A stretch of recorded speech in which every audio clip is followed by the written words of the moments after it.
ഹിന്ദുക്കളുടെ മേലെ കുതിര കയറാനാണ് ശ്രമിച്ചിട്ടുള്ളത്. മുസ്ലിങ്ങളെ പ്രീണിപ്പിക്കുകയും വേണം. നമ്മൾ ഈ പറഞ്ഞ എല്ലാ ആളുകളെയും എല്ലാ രൂപത്തിലും സുഖിപ്പിച്ചതും പിന്തുണ കൊടുത്തതും സഹായിച്ചതും സഹകരിച്ചതും പൊക്കിക്കൊണ്ട് നടന്നതുമെല്ലാം മുസ്ലിം മതവിഭാഗങ്ങളാണ്. അതായത് കേരളത്തിന്റെ കപട മതേതരവാദികൾക്ക് ഇപ്പോഴും ഇടതന്റെയും വലതന്റെയും ഇരട്ടത്താപ്പുകൾ ബോധ്യപ്പെട്ടിട്ടില്ല. ജനങ്ങളെ മതത്തിന്റെ പേരിൽ ചിന്തിക്കാൻ പ്രേരിപ്പിച്ചു ഇത്തരം സംഭവ വികാസങ്ങൾ ഈ കേരളക്കരയില്. ഒരു വിശ്വാസത്തെ മാത്രം, ഒരു മതവിഭാഗത്തെ മാത്രം തെരഞ്ഞു പിടിച്ചക്രമിക്കുമ്പോൾ അവര് തിരിച്ചൊന്നും പറയില്ല, പ്രതികരിക്കില്ല എന്നുള്ള ഒരു വിശ്വാസമാണ് ഈ മതവിഭാഗത്തിന്. ഓരോ കാലഘട്ടം കഴിയുമ്പോഴും സ്വാഭാവികമായ പ്രതിപ്രവർത്തനങ്ങൾ ഉണ്ടാകും. ഇതുവരെ നിങ്ങൾ ആക്ഷനിലൂടെ മുന്നോട്ട് പോയി, ഇനിയും ഒരു റിയാക്ഷൻ ഉണ്ടാകും. സഹി കിടുമ്പോൾ മഞ്ഞച്ചേര ഉണ്ടല്ലോ, ചേര കടിക്കില്ല എന്നല്ലേ പറയുന്നത്. സഹി കെട്ട് കഴിഞ്ഞാൽ മഞ്ഞച്ചേര മലർന്ന് കടിക്കും. മഞ്ഞച്ചേര മലർന്ന് കടിച്ചാൽ മലയാളത്തിൽ മരുന്നില്ല എന്നാ പറയാ, ഇംഗ്ലീഷിലുണ്ടാവും. അന്ന് മലയാളത്തില് മരുന്നേ ഉള്ളൂ, ആയുർവേദമേ ഉണ്ടാവുള്ളൂ. അതുകൊണ്ടായിരിക്കും, പച്ചില മരുന്നുകളൊക്കെ ആയിരിക്കും. സഹി കിടുന്നവന്റെ പ്രതികരണമുണ്ടല്ലോ, അത് അങ്ങേയറ്റമായിരിക്കും. അവനെ തടയാൻ പറ്റില്ല. ക്ഷമിക്കുന്നവരങ്ങനെയാണ്. ക്ഷമയുടെ നെല്ലിപ്പടി എത്തിക്കഴിഞ്ഞാൽ അവരൊരു പ്രതികരണമുണ്ട്, പിന്നീട് അവരെ പിടിച്ചാൽ കിട്ടത്തില്ല. ആവിഷ്കാര സ്വാതന്ത്ര്യവും മതേതരത്വവും സഹിഷ്ണുതയും ഒക്കെ ഒരു മതവിഭാഗത്തെ മാത്രം ചവിട്ടി താഴ്ത്താനും അവഹേളിക്കാനും വിമർശിക്കാനും അപഹസിക്കാനും വേണ്ടി മാത്രം ഉപയോഗിക്കുമ്പോൾ പ്രതിപ്രവർത്തനം ഉണ്ടാകും എതിർഭാഗത്ത്. ഹിന്ദു വിശ്വാസങ്ങളെ അവഹേളിക്കുന്ന ആളുകളെ ഒക്കെ പൊക്കിക്കൊണ്ട് നടക്കാൻ ഒരു വിഭാഗം ഉണ്ടാകുമ്പോൾ അതിനെ കണ്ടില്ല എന്ന് നടിക്കാൻ മറുവിഭാഗത്തിനു പറ്റില്ല. അപ്പൊ അവരെന്ത് ചെയ്യും? അവരുടെ മതം നിലനിൽക്കണം, അവരുടെ രാഷ്ട്രീയം നിലനിൽക്കണം, ആ ജനതയ്ക്ക് ഇവിടെ നിലനിൽക്കണം. അതുകൊണ്ട് അവർ നിലനിൽപ്പിന് വേണ്ടിയുള്ള ഒരു സമരത്തിൽ ഇറങ്ങിത്തിരിക്കും. ഹിന്ദുക്കളുടെ വിശ്വാസങ്ങളും ക്രിസ്ത്യാനികളുടെ വിശ്വാസങ്ങളെയും അവഹേളിക്കുന്ന ആളുകളെയൊക്കെ അംഗീകരിക്കുകയും ആദരിക്കുകയും പിന്തുണ കൊടുക്കുകയും സഹായിക്കുകയും സഹകരിക്കുകയും ഇസ്ലാമിക രാഷ്ട്രങ്ങൾ അവർക്ക് പൗരത്വം വരെ കൊടുക്കുകയും ചെയ്യുന്ന സാഹചര്യം ഉണ്ടാകുമ്പോൾ ഒരു പ്രത്യേക മതവിഭാഗത്തെ ഒരാളും തിരിച്ച് വിമർശിക്കില്ല. ഏതെങ്കിലും ഒരു മതവിഭാഗങ്ങൾക്ക് മേലുള്ള കടന്നു കയറ്റമായി നമ്മുടെ നാട്ടിലെ മാധ്യമങ്ങൾക്ക് പോലും അത് തോന്നില്ല. കാരണം അവർക്കുമുണ്ട് ഈ ഒരു അജണ്ട. നമ്മുടെ നാട്ടിലൊന്ന് പിടിച്ചു നിന്ന് പോകണമെങ്കിൽ ഒരു മതേതരൻ, ഒരു പകുതിയെങ്കിലും നമുക്കൊരു മതേതരനായിട്ടല്ലേ പറ്റുള്ളൂ. അതുകൊണ്ടൊരു കപട മതേതരത്വത്തിന്റെ മുഖമൂടിയെടുത്തിവരാണ്. നമുക്കറിയാം, നമ്മുടെ രാജ്യത്തിന്റെ സംസ്കാരം എന്ന് പറയുന്നത് എല്ലാ വിശ്വാസങ്ങളെയും എല്ലാ മതങ്ങളെയും എല്ലാ ആചാരങ്ങളെയും ഒക്കെ ബഹുമാനിക്കുന്ന ഒരു ബഹുസ്വരതയെ മുന്നിൽ കാണുന്ന പ്രതിച്ഛായയാണ് നമുക്കുള്ളത്. അതാണ് മതേതരത്വം എന്നതുകൊണ്ട് നമ്മൾ അർത്ഥമാക്കുന്നത്. ഒരു വിശ്വാസത്തെ മാത്രം തെരഞ്ഞു പിടിച്ചു വേട്ടയാടുകയും ആ വേട്ടയാടുന്ന ആളുകളുടെ മതത്തെ സംബന്ധിച്ച് ഒരു വാക്ക് പോലും തിരിച്ചു ഉരിയാടാൻ സാധിക്കാതെ നിൽക്കുകയും തൻ്റെ മതപരമായ നിലനിൽപ്പിനു വേണ്ടിയും രാഷ്ട്രീയ നിലനിൽപ്പിനു വേണ്ടിയും ഒരു വിഭാഗത്തിന്റെ തീവ്രവാദത്തെ വാനോളം വളർത്തുകയും ചെയ്യുന്നത് വഴി നമ്മുടെ രാജ്യത്തിന്റെ മതേതരത്വത്തിന്റെ കടക്കലാണ് ഇവർ കത്തിവെക്കുന്നത് എന്ന് ഇന്ന് കേരളത്തിന്റെ മതേതരത്വം മനസ്സിലാക്കിയിട്ടുണ്ട്. അതുകൊണ്ടാണ് എതിർഭാഗത്ത് കുറച്ച് രൂക്ഷതയേറിയ സംഘടനകൾ രൂപം കൊള്ളുന്നത്. ഒരു ഭാഗത്ത് തീവ്രവാദികൾ ഉണ്ടാകുമ്പോൾ മറുഭാഗത്തും തീവ്രവാദികൾ പിറവിയെടുക്കുന്നത് അതുകൊണ്ടാണ്. അങ്ങനെയാണ് കേരള സമൂഹം മതത്തിന്റെ അടിസ്ഥാനത്തിൽ വിഭജിക്കപ്പെടാൻ നിൽക്കുന്നത് ഇപ്പോഴും. അതായത് ഹിന്ദുക്കളെ വേട്ടയാടുന്നതിനു വേണ്ടി ഒരു വിഭാഗം ആളുകൾ നിലകൊള്ളുമ്പോൾ അവരുടെ അസഹിഷ്ണുതയും അവരുടെ ഒരു വിഭാഗത്തോടുള്ള പ്രീണനവും ജനങ്ങൾക്ക് മനസ്സിലാക്കി കൊടുക്കാൻ അവരെ പ്രതിരോധിക്കാൻ മറുവിഭാഗത്തിനും ഒരു തീവ്രമായ ഒരു സംഘം രൂപപ്പെടും. കേരളത്തില് ഇത്തരം മതഭീകരത, ഇത്തരം തീവ്രമായ ഒരു മതവിശ്വാസം പെട്ടെന്നൊന്നും പ്രത്യക്ഷപ്പെട്ടതല്ല.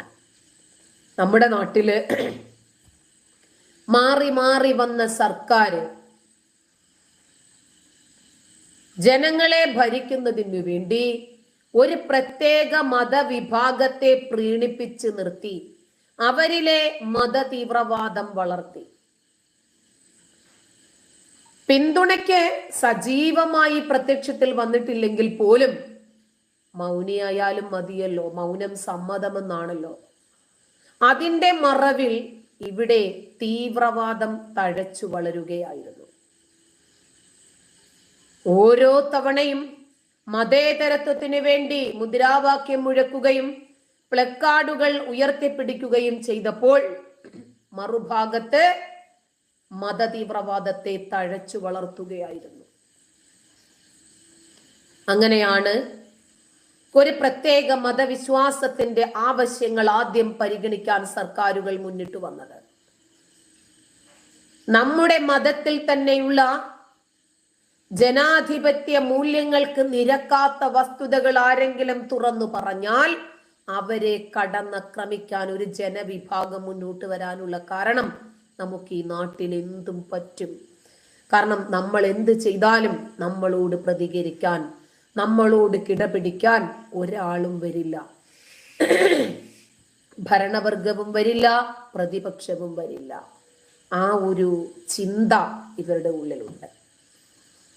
ഒരു പ്രത്യേക മതത്തിൽ വിശ്വസിക്കുന്ന ആളുകളുടെ വിവാഹം, വിവാഹമോചനം, അനന്തരാവകാശം, വിവാഹമുക്തയായ സ്ത്രീയുടെ ജീവനാംശം ഒന്ന് ആലോചിച്ച് നോക്കിക്കേ. മറ്റു മതവിഭാഗങ്ങളിൽ നിന്നും വ്യത്യസ്തമായി ഈ മതേതര ജനാധിപത്യ രാജ്യത്ത് 6-ാം നൂറ്റാണ്ടിന്റെ ഗോത്ര പുസ്തകത്തിൽ പറയുന്ന നിയമങ്ങൾ അംഗീകരിച്ചു കൊടുക്കാൻ ഒരു സർക്കാർ, ഒരു രാജ്യം വിഭാവനം ചെയ്യുന്ന ഭരണഘടന തയ്യാറാകുന്നു. ഇന്ത്യൻ ഭരണഘടനയ്ക്ക് മുകളിലാണോ ഈ ശരീഅത്ത് നിയമം? ആ ഭരണഘടനയേക്കാൾ മികച്ചതാണോ ഇവരുടെ ശരീഅത്ത് നിയമം? ഇതൊക്കെ എടുത്ത് കളയാനുള്ള സമയം അതിക്രമിച്ചില്ലേ? ഇല്ലേ? ഇതൊന്ന് തുറന്നു പറഞ്ഞാല് നമ്മളെ എന്താ വിളിക്കുക? മനസ്സിലായോ? അതുകൊണ്ട് മതേതര ജനാധിപത്യത്തിലെ ന്യൂനപക്ഷ അവകാശങ്ങളാണ് എന്നവരെ ന്യായീകരിച്ചു കൊണ്ടു നടക്കുന്ന, അവരനുഭവിച്ചു വരുന്ന ഒരുപാട് ആനുകൂല്യങ്ങളുണ്ട് ഈ രാജ്യത്ത്. അതൊക്കെ നമ്മുടെ ഭരണപക്ഷവും പ്രതിപക്ഷവും മതപ്രീണനം നടത്തിയാണ് ഇത്രയും കാലവും ഇവരെ വളർത്തിക്കൊണ്ടുവന്നത്. അതുകൊണ്ടാണ് നരേന്ദ്രമോദി സർക്കാർ തീരുമാനിക്കുന്നു, നമ്മുടെ ഭരണഘടന പ്രകാരം തന്നെ ഭരണഘടന വിഭാവനം ചെയ്യുന്ന മതേതരത്വം ഈ രാജ്യത്ത് പുൽകണമെങ്കിൽ ഈ രാജ്യത്ത് ജീവിക്കുന്ന ഹിന്ദുവിനും ക്രിസ്ത്യാനിക്കും മുസ്ലിങ്ങൾക്കുമൊക്കെ ഒരൊറ്റ നിയമം വരണമെന്ന്. പല പേരുകളില് മതത്തിന്റെ കുറെ അധികം ധാർഷ്ട്യങ്ങള് ഈ രാജ്യം അവർക്ക് വകവെച്ചു കൊടുത്തിട്ടുണ്ട്.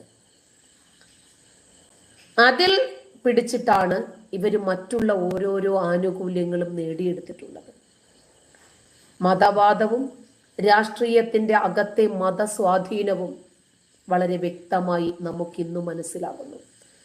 ജനാധിപത്യ രാജ്യത്തെ ശാസ്ത്രീയ, രാഷ്ട്രീയ, സാമൂഹ്യ മണ്ഡലങ്ങളിൽ ഇടപെടുന്നത് അശ്ലീലമാണെന്നും ഞങ്ങളുടെ മതനിയമങ്ങളിൽ പൊതുനിയമങ്ങൾ ഇടപെടണ്ട എന്നും ഇവര് ഒരു അലിഖിത നിയമം കൊണ്ടുവന്നത് പോലും ഈ രാജ്യം അംഗീകരിക്കാൻ ബാധ്യസ്ഥരായി. മനസ്സിലായ? ഈ മതരാഷ്ട്രീയ പാർട്ടികൾ നമ്മുടെ രാജ്യത്ത് തഴച്ചു വളർന്നു. 1967 മുസ്ലിം ലീഗ് എന്ന പാർട്ടിയെ CPIM പോലൊരു മുഖ്യധാര വിപ്ലവ പാർട്ടി ആദ്യമായി മുന്നണി പങ്കാളിയായിട്ട് അംഗീകരിക്കുക. മതമാണ് ഞങ്ങളുടെ പ്രശ്നമെന്ന് പറയുന്ന ഒരു പാർട്ടി നമ്മുടെ രാഷ്ട്രീയ സംസ്കാരത്തിന് എത്രമാത്രം വിഘാതമാണ് എന്ന് ചിന്തിച്ചില്ല. ഇന്ത്യയെ വിഭജിച്ച പാർട്ടിയുടെ പേരും മുസ്ലിം ലീഗ് എന്നായിരുന്നു. ഇന്നും അവരുടെ പാർട്ടിയുടെ പേരിൽ എന്താ ഉള്ളത്? ഇന്ത്യൻ യൂണിയൻ മുസ്ലിം ലീഗ്. 1947 മുതൽ റിപ്പബ്ലിക് ആകുന്നതുവരെയുള്ള ഇന്ത്യയുടെ പേരാണ് ഇന്ത്യൻ യൂണിയൻ. പിന്നെ 1950 തോന്നുന്നു,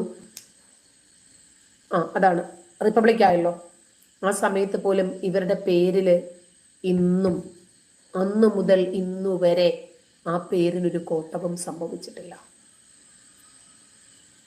അതായത് രാഷ്ട്രീയത്തിന്റെ മറവിൽ 6-ാം നൂറ്റാണ്ടിന്റെ ഗോത്ര മതത്തെ കടത്താൻ ഇവർ ശ്രമിക്കുന്നു. കഴിഞ്ഞ ദിവസം മുസ്ലിം പെൺകുട്ടികളുടെ വിദ്യാഭ്യാസത്തിനൊന്നും ഞങ്ങൾ എതിരല്ല, പക്ഷെ അതിന് ചില അതിർവരമ്പുകൾ ഉണ്ട് എന്ന് പറഞ്ഞില്ലേ? എത്ര പേര് പ്രതികരിച്ചു കണ്ടു? കേരളത്തിലെ മുസ്ലിങ്ങൾ മുഴുവനും ഐസിസുകാരാണെന്നൊന്നും നമ്മൾ ആരും പറയുന്നില്ല. അതൊക്കെ വികലമായ വ്യാഖ്യാനങ്ങളാണ്. ഇത്തരം കൊടും ഭീകര വർഗീയ വാദങ്ങളെ നമ്മൾ അപലപിച്ചിട്ടില്ലെങ്കിൽ, അതിനെതിരെ പ്രതികരിച്ചിട്ടില്ലെങ്കിൽ ഈ രാജ്യത്തോട് കൂറും പ്രതിബദ്ധതയും നിലനിർത്തുമെന്ന് നമ്മൾ പറഞ്ഞ് പ്രതിജ്ഞ ചെയ്തത് വെറുതെ ആയി പോകും. വിദ്യാഭ്യാസ വകുപ്പ് നമ്മുടെ രാജ്യത്ത് കൈകാര്യം ചെയ്ത ആളുകളെ ഒക്കെ ഒന്നെടുത്തേ. എന്തായിരുന്നു നമ്മുടെ രാജ്യത്ത് ഇവർ കാണിച്ചു കൂട്ടിയിരുന്നത്? നമ്മുടെ കേരളത്തിലെ പൊതുവിദ്യാലയങ്ങളിൽ അറബി എന്നത് ഒരു ഭാഷയായി, ഒരു കുട്ടിയെ ഉള്ളെങ്കിൽ പോലും അവിടെ ഒരു part time junior language teacher. മതത്തിന്റെ നിയമങ്ങള് അത് നമ്മുടെ രാജ്യത്ത് കൂടുതൽ അംഗീകരിക്കപ്പെട്ടു. ഫലത്തിൽ എന്താ വന്നത്? മതേതര ജനാധിപത്യ സർക്കാരിന്റെ ചെലവിൽ പൊതുവിദ്യാലയങ്ങളിൽ മതവിദ്യാഭ്യാസം നടത്താൻ ജനസംഖ്യയിൽ അന്ന് 15% മറ്റോ ഉണ്ടായിരുന്ന വോട്ട് ബാങ്കിന് സാധിച്ചു. ഇന്ന് എങ്ങനെ സാധിക്കും? ഏത് രൂപത്തിലുള്ള മാറ്റം ഇന്ന് അവർക്ക് സാധ്യമാണെന്ന് ആലോചിച്ച് നോക്കുക. അന്ന് അതിന് കഴിഞ്ഞിട്ടുണ്ടെങ്കിൽ, അതേ കാലത്ത് തന്നെ അക്കാദമിക് യോഗ്യതയുള്ള ആളുകൾ, അറബി അധ്യാപകരെ കിട്ടാനില്ല എന്ന പേരില് മദ്രസ വിദ്യാഭ്യാസം. മദ്രസയിൽ ആരാ പഠിപ്പിക്കുന്നത്? അവർക്ക് അക്കാഡമിക് ക്വാളിഫിക്കേഷൻ ഉണ്ടോ? മദ്രസയിൽ എന്താ പഠിപ്പിക്കുന്നത്? ഈ കുത്തുപുസ്തകങ്ങള്. മതവിദ്യാഭ്യാസം മാത്രമുള്ള ആയിരക്കണക്കിന് മതപണ്ഡിതന്മാരെ, പണ്ഡിതൻ എന്നാണ് അവര് പറയുന്നത് കേട്ടോ, BA-BEd യോഗ്യതയുള്ള അധ്യാപകരുടെ സ്ഥാനത്ത് അതേ ശമ്പളത്തിൽ നിയമിച്ച് പ്രീണനം പുരോഗമിച്ചു. അന്നത്തെ കാലത്ത് അറബിക് അധ്യാപകരെ നിയമിച്ചത് മതവിദ്യാഭ്യാസമാണ്. മതവിദ്യാഭ്യാസം ഒരു 10ാം ക്ലാസ് പോലും പാസ്സായിട്ടുണ്ടാവില്ല. ജോലി ഒക്കെ കിട്ടിയതിന് ശേഷമാണ് ഒരു 10ാം ക്ലാസ് ഒക്കെ പാസ്സാകുന്നത്. അങ്ങനെയുള്ള ഒരുപാട് ആളുകളെ എനിക്കറിയാം. മനസ്സിലായോ? അറബി പഠിപ്പിക്കാൻ അത്തരം ആളുകളെ ഇവർ തെരഞ്ഞു പിടിച്ച് കണ്ടുപിടിച്ച് അവരെയൊക്കെ കണ്ട അണ്ടനെ അടകൂടനെ ഒക്കെ പിടിച്ചിട്ട് അറബി അധ്യാപകരാക്കി മാറ്റി. അതുകൊണ്ടാണ് ഈ പീഡനങ്ങളൊക്കെ വർദ്ധിച്ചു വന്നത്. വെള്ളിയാഴ്ചകളില് നമസ്കാരത്തിന് വേണ്ടി പള്ളിയിൽ പോകാൻ പൊതുവിദ്യാലയങ്ങളിൽ ഉച്ചയ്ക്കൊരു ഇടവേള 1 മണിക്കൂറിൽ നിന്ന് 2 മണിക്കൂറാക്കി മാറ്റി. ജനാധിപത്യ മൂല്യങ്ങൾക്ക് കോട്ടം വന്നില്ല, ഒരാളും എതിർത്ത് സംസാരിച്ചതുമില്ല. വീണ്ടും മതേതര ജനാധിപത്യ സർക്കാർ ഇത്തരം മതമൂല്യങ്ങൾക്ക് നിന്നുകൊടുക്കേണ്ടി വന്നു. ഇതിനൊക്കെ സൗകര്യം ഒരുക്കാൻ പതിറ്റാണ്ടുകളായി മുസ്ലിം ലീഗ് വിദ്യാഭ്യാസ വകുപ്പ് കയ്യിൽ വെച്ചുകൊണ്ട് നടന്നു. മതപാർട്ടിയുടെ പേരിൽ കാര്യമായ വിദ്യാഭ്യാസമില്ലാത്ത ആളുകൾ പോലും വിദ്യാഭ്യാസ മന്ത്രിമാരായി മാറി. എല്ലാ ആളുകളും തീവ്രവാദികളാണെന്നൊന്നും നമ്മൾ പറയുന്നില്ല. എല്ലാവരും വിദ്യാഭ്യാസവും വിവരവും ഇല്ലാത്തവരാണെന്നും പറയുന്നില്ല. പക്ഷേ ജനാധിപത്യത്തിന് ഇവര് മൂലമേൽക്കുന്ന പരിക്ക് വളരെ വലുതാണ്. മതേതരത്വം വളരണമെന്ന് ആഗ്രഹിക്കുന്നത് കൊണ്ടാണ് ഇത് പറയേണ്ടി വരുന്നത്. മുസ്ലിം സമുദായത്തിലെ ഭൂരിപക്ഷമാണോ, മുസ്ലിം സമുദായത്തിലെ ന്യൂനപക്ഷമാണോ ഈ കാര്യങ്ങൾ തീരുമാനിക്കുന്നത് എന്നതല്ല ഇവിടുത്തെ വിഷയം. ഒരു മതത്തിൽ ജനിച്ചു പോയത് കൊണ്ട് മാത്രം മതത്തിൽ ജീവിക്കുന്ന മത നേതാക്കളാകാൻ സാധിക്കാത്ത ഒരുപാട് ആളുകളുണ്ട്. ഈ മതത്തിൽ തീവ്രമായിട്ട് വിശ്വസിക്കാത്ത ആളുകളുണ്ട്. ഈ മതത്തിൽ ജനിച്ചതിന്റെ പേരിൽ സത്യം തുറന്നു പറയാൻ സാധിക്കാതെ ബുദ്ധിമുട്ടി ഫ്രസ്ട്രേറ്റഡ് ആയിട്ട് ജീവിക്കുന്ന ആളുകളുണ്ട്. ഈ മതം കൊണ്ട് സമ്പത്തും അധികാരവും നേടണമെന്ന് ആഗ്രഹിക്കുന്ന ഒരു വിഭാഗം ആളുകളുമുണ്ട്. അതും നമ്മൾ മനസ്സിലാക്കണം. ഈ രാജ്യത്തെ മതരാജ്യമാക്കി മാറ്റുന്നതിന് വേണ്ടി തന്നാൽ കഴിയുന്നതെല്ലാം ചെയ്യണമെന്ന് ആഗ്രഹിക്കുന്ന ഒരു വിഭാഗം ആളുകളുമുണ്ട്. അപ്പോ ഒരു ജനാധിപത്യ രാജ്യത്ത് ഒരു പ്രത്യേക മതത്തിന് ഒരുപാട് ആനുകൂല്യങ്ങൾ നൽകി. ഈ മതത്തിൽ നിന്നാണ് തീവ്രവാദം ഉണ്ടായത്. പലരും പറയാൻ മടിക്കുന്നതും ഭയക്കുന്നതും മദ്രസകളിൽ നിന്നുള്ള തീവ്രവാദ പഠനമാണ് ഈ രാജ്യത്തെ നശിപ്പിക്കുന്നത്. തീവ്രവാദത്തിന്റെ നിർവചനം ഇതുവരേക്കും ഇവര് കണ്ടുപിടിച്ചിട്ടില്ല. അതിനെ പരിശോധിക്കണം.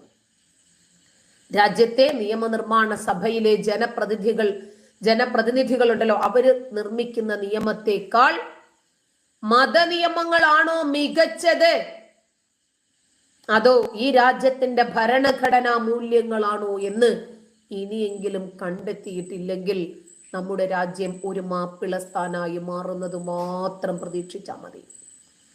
ജനാധിപത്യ നിയമങ്ങളെക്കാട്ടില് 6-ാം നൂറ്റാണ്ടിന്റെ ഒരു മതനിയമമാണ് മികച്ചതെന്ന് വിശ്വസിക്കുന്ന ആളുകളല്ലേ മുസ്ലിങ്ങൾ മൊത്തം. അവരൊരു മതരാജ്യം വരണമെന്ന് ആഗ്രഹിക്കുന്ന ആളുകളാണ്. മതമൗലികവാദത്തെ പിന്തുണയ്ക്കുന്ന ആളുകളാണ്. ഗൾഫ് പണത്തിന്റെ സ്വാധീനം കേരളത്തിൽ വല്ലാതെ സ്വാധീനിച്ചു. അങ്ങനെ ഇസ്ലാമിന്റെ നിയമങ്ങൾ, മദ്രസകൾ, മസ്ജിദുകൾ, ഇസ്ലാമിക ഇൻസ്റ്റിറ്റ്യൂഷനുകൾ, ഇസ്ലാമിക നിയമങ്ങൾ, വേഷം, ഭാഷ, സംസ്കാരം, രൂപം, ഭക്ഷണം, ഇതൊക്കെ ഇസ്ലാമിൻ്റെതായി മാറി. കേരളത്തിന്റെ തെരുവുകളിലൊക്കെ സഞ്ചരിക്കുന്ന കുഴിമാടങ്ങള്. അപ്പിക്കുപ്പായക്കാരെ, മുഖമില്ലാത്ത രൂപങ്ങൾ അലഞ്ഞു നടന്നു. ആലോചിച്ചിട്ടുണ്ടോ ഇത്? എന്നിട്ട് ദേശീയ പാതകളില്, ആശുപത്രികൾക്കടുത്ത്, സ്കൂളുകൾക്കടുത്ത്, നഗരവീഥികളില് ഇവിടെയൊക്കെ അല്ലാഹു അക്ബർ എന്ന് മാത്രം മൈക്കിട്ട് ഒരു ദിവസം 5 നേരം വിളിച്ചു പറയുന്ന രൂപത്തിൽ മസ്ജിദുകൾ. ചാരിറ്റി എന്ന പേരില് ഗൾഫിലെ പണം കോടികൾ നമ്മുടെ നാട്ടിലെത്തി. എന്തിനാ ഇവിടെ വന്നത്? തീവ്രവാദം വളർത്താൻ, മതമൗലികവാദം വളർത്താൻ, ഇസ്ലാമിക രാഷ്ട്രവാദം സ്ഥാപിക്കാൻ. മറ്റു മതസ്ഥരോട് ചിരിക്കരുത്, അവരോട് നന്നായി ഇടപഴകുന്നത് പോലും അള്ളാഹു ഇഷ്ടപ്പെടുന്ന കാര്യമല്ല. നമ്മുടെ സ്ഥാപനങ്ങളിൽ അവരെ പേഴ്സണൽ സ്റ്റാഫായി വെക്കരുത്. ഒരു മുസ്ലിം ആയിട്ടുള്ള വനിതാ ഡോക്ടറെ തന്നെയോ ഒരു മുസ്ലിം സ്ത്രീ കാണാൻ പാടുള്ളൂ. ബർത്ത്ഡേ കേക്ക് മുറിക്കരുത്, ആശംസിക്കരുത്, ഓണസദ്യ കഴിക്കരുത്. ക്രിസ്മസ് വ്യഭിചരിച്ചുണ്ടായ ഒരു പുത്രന്റെ ബർത്ത്ഡേ ആണ്. അങ്ങനെ ഈ മതത്തിന്റെ 6-ാം നൂറ്റാണ്ടിന്റെ ഭാണ്ഡങ്ങൾ അങ്ങോട്ട് തുറന്നിട്ടു. ഇവിടെ അന്യമത വിദ്വേഷം വിളമ്പുന്ന പ്രഭാഷകർ വർദ്ധിച്ചു. സംഗീതം ഹറാമാണ്. സംഗീതം കൊണ്ട് ആർക്കെങ്കിലും എന്തെങ്കിലും ഗുണമുണ്ടായിട്ടുണ്ടെങ്കിൽ ഉള്ളം കയ്യിൽ രോമം വളർത്തിക്കൊണ്ട് നടക്കുക ബാലുവണ്ണൻ പറിക്കാനേ. അങ്ങനെ കാമസൂത്രയെ പോലും വെല്ലുവിളിക്കുന്ന രൂപത്തിൽ ഹൂറികളുടെ അംഗലാവണ്യങ്ങളെ കുറിച്ചും കിടപ്പറ രഹസ്യങ്ങളെ സംബന്ധിച്ചും മയക്കുവെച്ച് അലറി വിളിച്ചു മുസ്ലിം പ്രഭാഷകർ. പുരുഷന്മാരെ ആവേശം കൊള്ളിക്കുന്നതിന് വേണ്ടി സ്ത്രീകളുടെ ശരീരത്തിന്റെ ഓരോ അവയവത്തെക്കുറിച്ചും എടുത്തു പറഞ്ഞ് സ്ഖലിക്കാത്ത ലിംഗത്തെക്കുറിച്ച് പറഞ്ഞ് ഹൂറികളുമായിട്ടുള്ള ലൈംഗിക വേഴ്ചയെ സംബന്ധിച്ച് വാതോരാതെ പറഞ്ഞ് മുസ്ലിം പുരുഷന്മാരെ ആവേശം കൊള്ളിച്ചു. അമ്പലത്തിന് സംഭാവന കൊടുക്കുന്നത് വേശ്യാലയത്തിന് പണം കൊടുക്കുന്നത് പോലെയാണ് എന്ന് പറഞ്ഞു. അവർക്കെതിരെ ഒരു വാക്കുകൾ കൊണ്ട് പോലും പ്രതിഷേധിക്കാത്ത ആളുകൾ. ഒരു ബഹുസ്വര സമൂഹത്തിന്റെ മതേതരത്വം വ്രണപ്പെട്ടതൊക്കെ നമ്മൾ കണ്ടു. 1990കളില് സമുദായത്തിന്റെ ഏതാണ്ട് അറബിവൽക്കരണം ശക്തിമത്തായി മുന്നോട്ട് പോയി. പ്രത്യേകിച്ച് മലബാർ കാലഘട്ടത്തില് ആകെ ഒരു തിയേറ്റർ ഉള്ളത് തീ പിടിച്ചു. അന്ന് അതൊന്നും ചിന്തിച്ചിട്ട് പോലുമില്ല. അതുകൊണ്ട് അതിനൊന്നും ശക്തിയുക്തം പ്രതികരിക്കാൻ ആരും ഉണ്ടായിരുന്നില്ല. അന്നത്തെ പോലീസ് സ്പെഷ്യലിസ്റ്റ് മുഖ്യമന്ത്രി കരുണാകർജി അതെല്ലാം കണ്ണടച്ച് പ്രോത്സാഹിപ്പിച്ചു. ഭീകരവാദത്തിന്റെ തുടക്കമാണെന്ന് അന്ന് ഒരു മാധ്യമങ്ങളും എഴുതിയില്ല, ഒരു ചാനലുകളും ചർച്ച ചെയ്തില്ല. അബ്ദുൽ നാസർ മദനിയെ പോലെ തീവ്രവാദിയുടെ പ്രവർത്തനങ്ങൾ പോലും പിന്നീട് കേരളത്തിൽ ഒരു വാർത്ത പോലും അല്ലാതായി.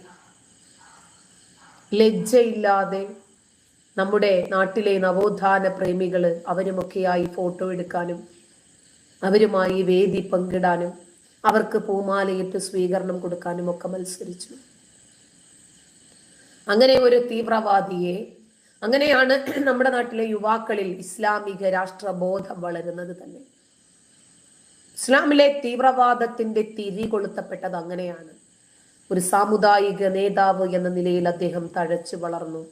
സിമി എന്ന സംഘടന മുതൽ SDPI വരെയുള്ള തീവ്രവാദ സംഘടനകൾ ഇന്റലിജൻസ് ഏജൻസികളുടെയോ പോലീസിന്റെയോ ഒരു ശല്യവുമില്ലാതെ, ഒരു രൂപത്തിലുള്ള ഓഡിറ്റിങ്ങുമില്ലാതെ വളരെ ശാന്തമായി, ചില സമയത്തൊക്കെ തീവ്രമായി അവരങ്ങനെ വളർന്നു പടർന്നു പന്തലിച്ചു കയറി നമ്മുടെ നാട്ടില്.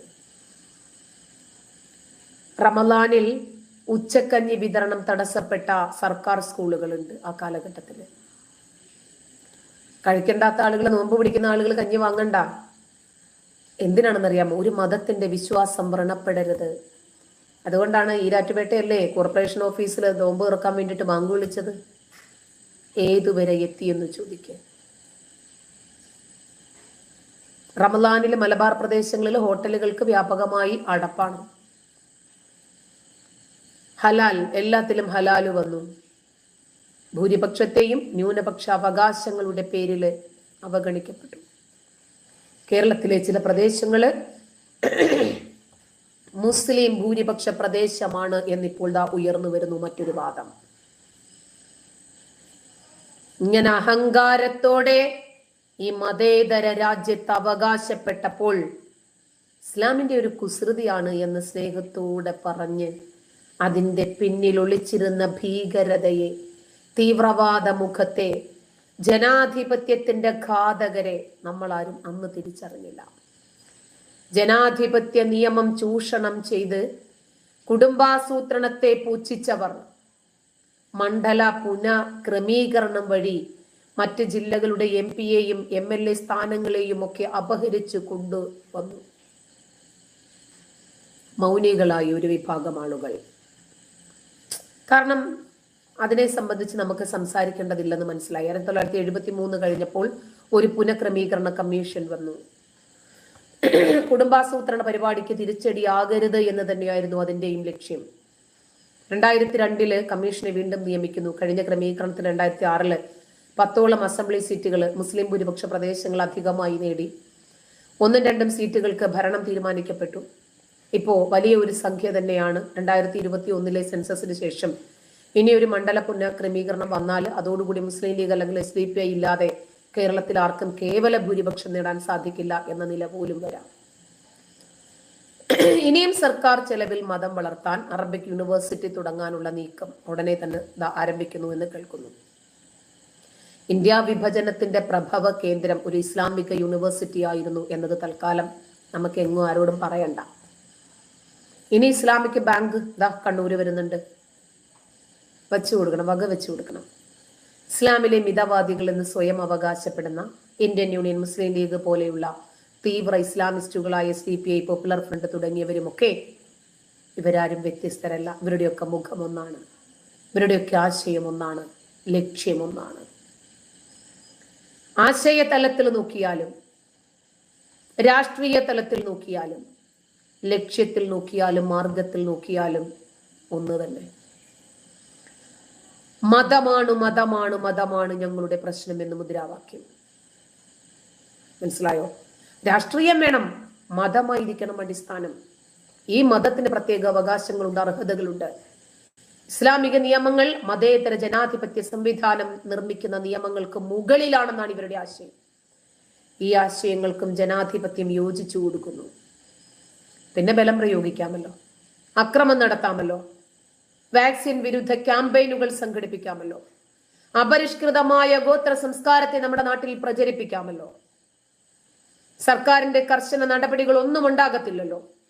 ആരോഗ്യ പ്രവർത്തകരുടെ ജീവന് ഭീഷണി ഉണ്ടായിട്ട് പോലും മതത്തെ തൊടാൻ നമ്മൾ അറച്ചു കൊറോണ കാലത്ത്. കൊറോണ വന്ന് മരിച്ച ആളുകളെ മതവിധി പ്രകാരം ഞങ്ങൾക്ക് മറമാടണമെന്ന് വന്ന് പറഞ്ഞപ്പോ നമ്മുടെ നിയമം മാറി നിന്നു.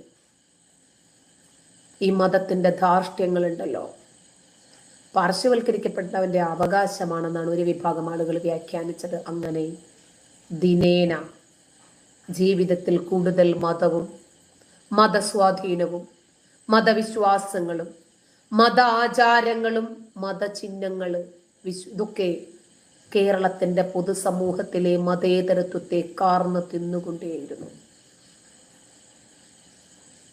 മതത്തിന്റെ ഇത്തരം 6-ാം നൂറ്റാണ്ടിന്റെ നിയമങ്ങളെ വകവെച്ചു കൊടുക്കാൻ ജനാധിപത്യം തലകുനിച്ചു നിൽക്കേണ്ടി വന്നു. അയ്യോ, അവര് മുസ്ലിമായിട്ട് ജനിച്ചതുകൊണ്ട് അവര് തീവ്ര ഇസ്ലാമിസ്റ്റുകളൊന്നും അല്ല, അവര് തീവ്രവാദികളൊന്നും അല്ല, അവർക്ക് നമ്മളോടൊക്കെ എന്ത് ഇഷ്ടമാണ് എന്നൊക്കെ പറയുന്ന മിതവാദികളുണ്ട്. ഒരവസരത്തിനു വേണ്ടി അവർ കാതോർത്തിരിക്കുവാണ്. മുസ്ലിം പേരിലെ പാർട്ടിയെ മാത്രം മതേതരമായി അംഗീകരിച്ച ആളുകൾ വാക്സിൻ വിരുദ്ധത മുതൽ കൊറോണയ്ക്കെതിരെ വരെയുള്ള കാര്യങ്ങളിലൊക്കെ മൗനികളായി നിന്നു. മതേതര മര്യാദയുടെ ലംഘനമാണ് ഇസ്ലാമിക തീവ്രവാദം ഊർജം കൊള്ളുന്നത് എന്ന് പലരും മറന്നുപോയി. മിതവാദികളുണ്ട്, മൃദു സമീപനം സ്വീകരിച്ചു. കൂട്ടത്തിൽ ഒരുത്തന്റെ നെഞ്ചില്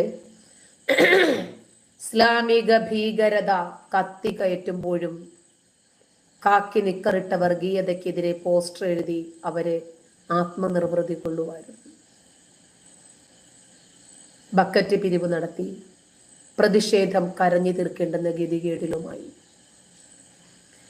ഇസ്ലാമിക ഭീകരത നമ്മുടെ വാതിലിൽ വന്നു നിൽക്കുമ്പോൾ നമ്മൾ യുപിയിലേക്ക് എത്തി നോക്കിക്കൊണ്ടിരിക്കുവാണ്. ഇപ്പോഴും തുർക്കിയില് ക്രിസ്ത്യൻ പള്ളി പിടിച്ചെടുത്ത് മുസ്ലിം പള്ളിയാക്കിയപ്പോൾ നമ്മുടെ നാട്ടിൽ ഭയങ്കര അഭിനന്ദനങ്ങളായിരുന്നു, ആഹ്ലാദ പ്രകടനങ്ങളായിരുന്നു. മുസ്ലിം ലീഗിന്റെ നടപടി നമ്മൾ കണ്ടില്ലേ? കേരളത്തിന്റെ മതേതര സമൂഹം ഇത് അംഗീകരിച്ചു കൊടുത്തു. ഹിന്ദു വർഗീയ പാർട്ടിയാണെന്ന് പറഞ്ഞത് മുസ്ലിം ലീഗ് പോലെ ഒരു വർഗീയ പാർട്ടിയായിരുന്നു.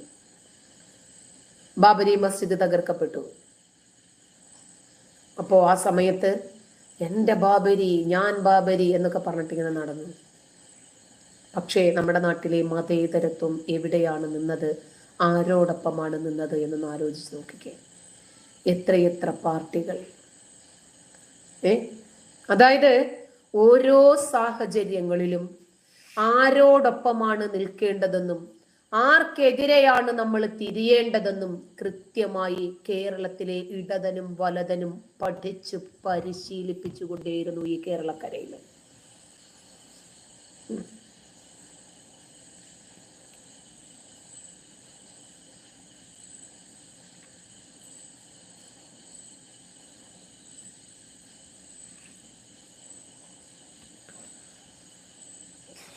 ഒരുപാട് പേര് തെറിവിളികളുമായിട്ട് വന്നിട്ടുണ്ട്. നിങ്ങൾ നോക്കിയാൽ മതി, അതൊക്കെ നിങ്ങൾക്ക് കാണാൻ പറ്റും.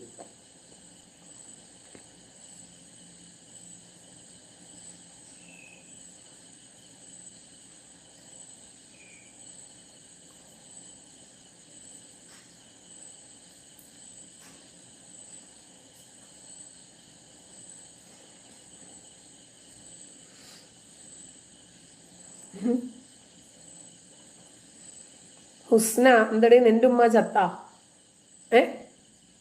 നിന്റെ ഉമ്മയുടെ മരണാനന്തര ചടങ്ങുകൾക്ക് നീ ഞങ്ങളെയൊക്കെ വിളിക്കാൻ വേണ്ടിട്ട് ഇങ്ങോട്ട് വന്നതാ? പോയൊരു ബെഡ്ഷീറ്റും വിരിച്ച് കിടക്കു കൊച്ചേ. നിങ്ങളൊക്കെ എന്തിനാണ് കൃഷി ഇറക്കാനുള്ള അത്രയും സമയം വേസ്റ്റ് ആക്കുന്നത്? നല്ല മഴയും നല്ല സാഹചര്യങ്ങളും അല്ലേ? എന്തിനാണ് കൃഷിയിടങ്ങളൊക്കെ ഇങ്ങനെ സോഷ്യൽ മീഡിയയില് യുക്തിവാദികളുടെ ലൈവിലൊക്കെ ഇങ്ങനെ അലഞ്ഞു നടക്കാൻ പാടുണ്ടോ? ഈ സമയത്ത് എന്തുകൊണ്ടാണ് കേരളത്തിൽ ഇടതു പാർട്ടികൾ അമ്പെ പരാജയപ്പെട്ടത് എന്നതിനെ കുറിച്ചിട്ടുള്ള ചർച്ചകൾ നടക്കുന്നില്ലേ? ഹിന്ദുത്വ വർഗീയതയ്ക്കെതിരെ സംസാരിക്കുമ്പോൾ ഇസ്ലാമിക തീവ്രവാദത്തെ പ്രോത്സാഹിപ്പിച്ചു. മനസ്സിലായോ? നമ്മൾ മനസ്സിലാക്കുന്നു, ഇന്ത്യ 5ാമത്തെ സാമ്പത്തിക ശക്തിയായി മുന്നിലുണ്ട്. വലിയ വികസനമാണ്, വികസിച്ചു കൊണ്ടിരിക്കുന്ന ഭാരതമാണ്. എല്ലാ തെരഞ്ഞെടുപ്പ് വാഗ്ദാനങ്ങളെയും സാക്ഷാത്കരിച്ചിട്ടുണ്ട് നരേന്ദ്രമോദി. രാമക്ഷേത്രം നിർമ്മിച്ചു, ബാബര് നിർമ്മിക്കാനുള്ള ഭൂമിയും അതിന്റെ ചെലവും ഒക്കെ ഏറ്റെടുത്തു, കാശ്മീരിന്റെ പ്രത്യേക പദവി എടുത്തു കളഞ്ഞു. ശരി, രണ്ടാം ഘട്ടത്തെ തെരഞ്ഞെടുപ്പ് കഴിഞ്ഞതോടെ പ്രധാനമന്ത്രി നരേന്ദ്രമോദിയുടെ ഭാഷയ്ക്ക് ഒരു വർഗീയ ചുവ വന്നു. രാജ്യത്തെ ഭീകരമായ തൊഴിലില്ലായ്മയും വിലക്കയറ്റവും കാർഷിക പ്രശ്നങ്ങള്, ഗ്രാമീണ മേഖലയിലെ മനുഷ്യരുടെ തീരാത്ത ദുരിതങ്ങള്, ഇങ്ങനെയൊക്കെ ജനങ്ങള്